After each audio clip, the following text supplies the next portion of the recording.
Morning mga kalokis, Happy New Year in advance. So, mayroong katanungan, di ko lang basahin. Basta ang sinabi niya dyan, di ko basahin buo. Sabi niya dyan, Boss Joe, paano ba gamot, ano ba ang gamot sa halak na walang sipon?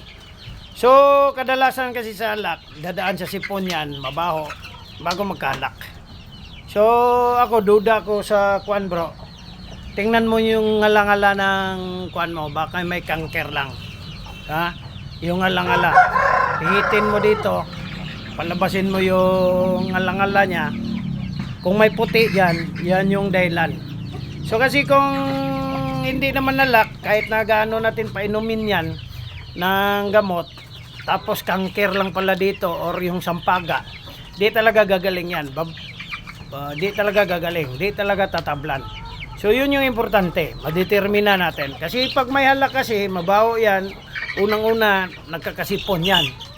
So pangalawa, nagkakaroon ng halak yan, pero may baho talaga.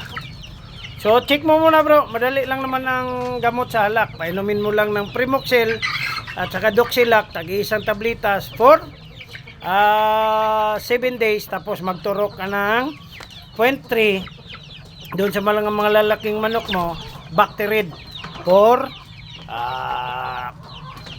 4 days lang kung halak talaga. Oh yeah, check mo muna.